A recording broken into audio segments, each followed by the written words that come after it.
السلام علیکم ورحمۃ اللہ وبرکاتہ۔ ہیلو ویورز، میرا نام ہے ہدایت اللہ اور آپ دیکھ رہے ہیں اسلامک یوٹیوب چینل۔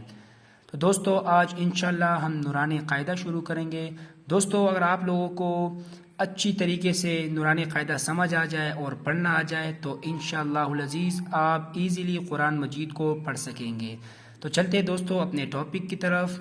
تو دوستو، آپ یہ دیکھ سکتے ہیں، یہ میرے پاس نورانی قاعدہ ہے، اس کو آپ ایزیلی کسی بھی شاپ سے لے سکتے ہیں۔ تو شروع کرتے ہیں۔ تو دوستو، آپ جب نورانی قاعدہ کھولو گے تو آپ کو کچھ اس طرح کا دکھے گا۔ تو دوستو، جیسے انگلش لینگویج میں A to Z الفابٹس ہوتے ہیں، اسی طرح عربک لینگویج میں الف سے لے کر یا تک جو ہے نا حروف ہوتے ہیں، جن کی تعداد 29 ہے، اور ان سارے حروفوں کو حروف تہجی کہتے ہیں۔ تو چلو دوستو شروع کرتے ہیں۔ اعوذ باللہ من الشیطان الرجیم، بسم اللہ الرحمن الرحیم۔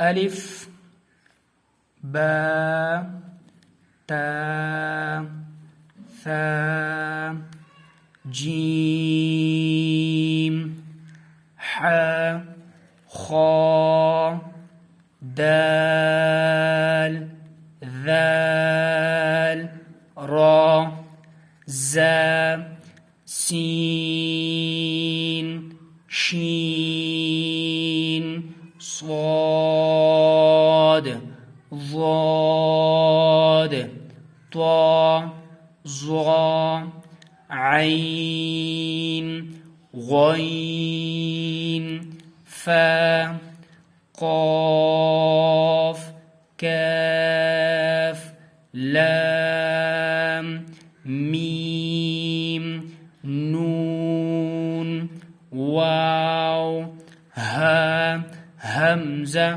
یا۔ تو دوستو، یہاں پر میں آپ کو یہ بتانا چاہتا ہوں کہ یہاں پر زیادہ تر لوگ الف کو الف پڑھتے ہیں، یعنی کہ کچھ اس طریقے سے پڑھتے ہیں۔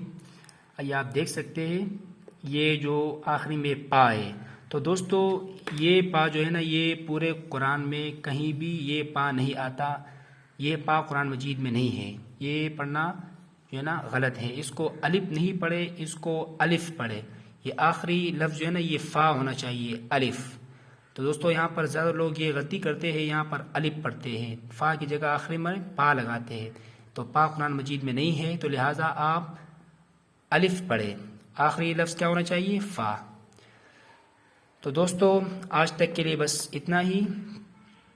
اگر ویڈیو اچھی لگی ہو تو لائک کریں اور ہمارے چینل کو سبسکرائب کریں، اور اس ویڈیو کو آگے شیئر کریں ثواب کی نیت سے، تاکہ اور لوگ اس سے فائدہ اٹھا سکیں۔ تو ملتے ہیں دوستو تو نیکسٹ ویڈیو میں، تب تک کے لیے اللہ حافظ۔